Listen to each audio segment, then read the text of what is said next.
Murid sekolah rendah disahkan positif COVID-19. Kopi Vosian, Izo Irita Shajonis Mijol, Miampai Dio Zurut BTTV Sarap Diti.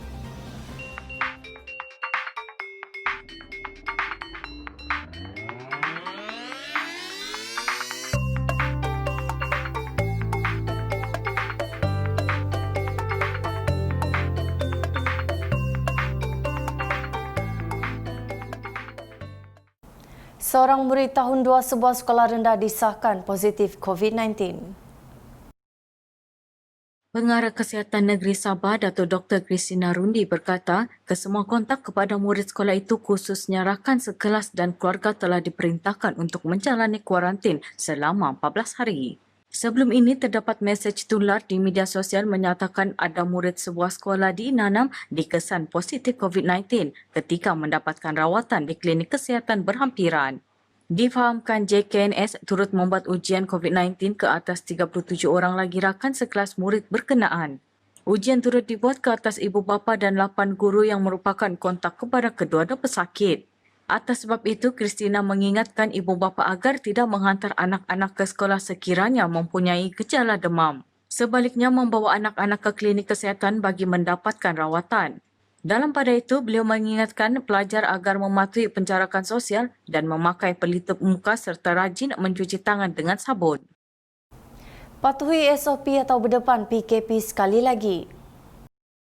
Patuhi prosedur operasi standard SOP atau bersedialah untuk mengharungi semula Perintah Kawalan Pergerakan PKP.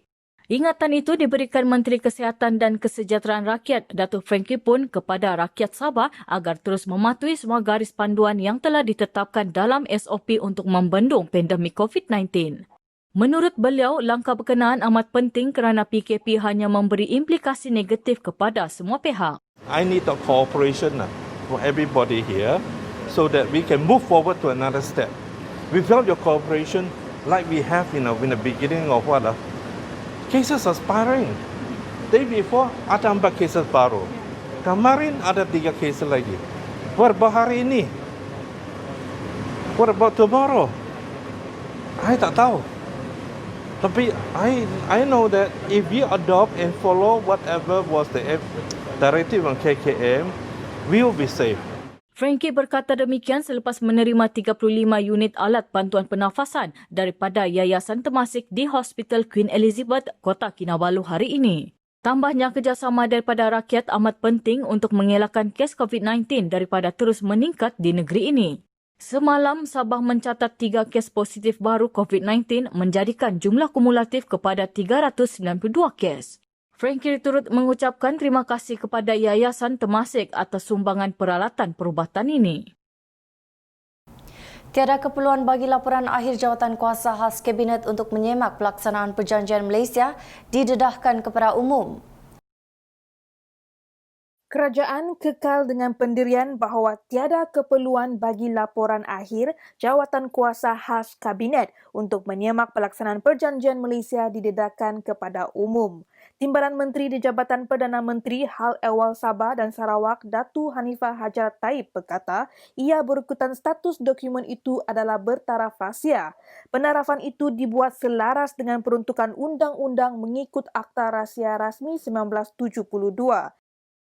Setakat ini, kerajaan masih mengekalkan pendirian bahawa tiada keperluan untuk laporan akhir ini diedarkan kepada umum, memandangkan isu kandungan dan perbincangan yang direkodkan adalah bersifat teknikal dan melibatkan perkara-perkara yang sensitif. Oleh yang demikian, status dokumen ini kekal bertaraf rahsia rasmi dan perlu diberikan perlindungan seperti mana yang diperuntukkan oleh undang-undang.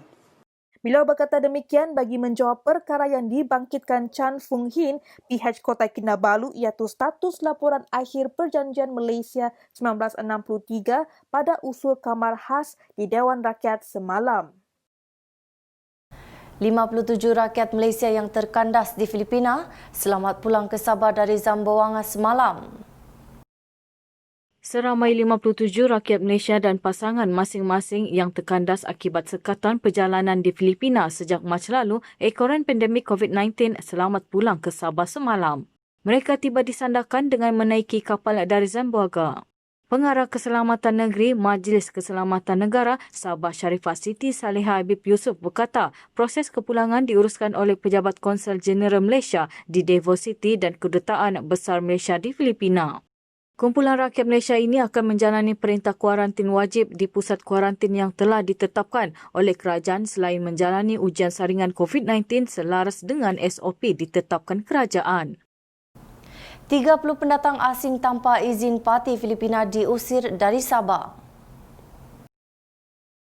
390 pendatang asing tanpa izin parti Filipina diusir pulang ke negara asal dengan menaiki kapal dari Pelabuhan Sandakan ke Zamboanga semalam. Ia adalah pengusiran siri ke-22 melalui laut tahun ini membabitkan parti Filipina dan Indonesia sekaligus menjadikan jumlah keseluruhan parti yang dihantar pulang sepanjang tahun ini seramai 5,245 orang. Pengarah Keselamatan Negeri Majlis Keselamatan Negara Sabah, Sharifah Siti Saleha Habib Yusof berkata, seperti siri pengusiran sebelum ini, semua tahanan menjalani ujian saringan COVID-19 sebelum diusir. Ini pula usaha untuk terus melahirkan usahawan desa yang berjaya. Kementerian Pembangunan Luar Bandar memohon lebih banyak peruntukan daripada kerajaan negeri tahun depan agar lebih banyak program pembangunan usahawan desa dapat dilaksanakan. Tahun ini kementerian itu memperuntukkan 2 juta untuk melaksanakan pelbagai program pembangunan keusahawanan desa dan peningkatan ekonomi masyarakat luar bandar. Ia bagi membangunkan sektor usahawan luar bandar di bawah program pembangunan usahawan desa dan program pembangunan satu daerah, satu produk. Membangunkan sektor usahawan luar bandar di bawah program pembangunan usahawan desa dan pembangunan satu daerah, satu produk di seluruh Sabah. Kotohadan Misomo Tokovago.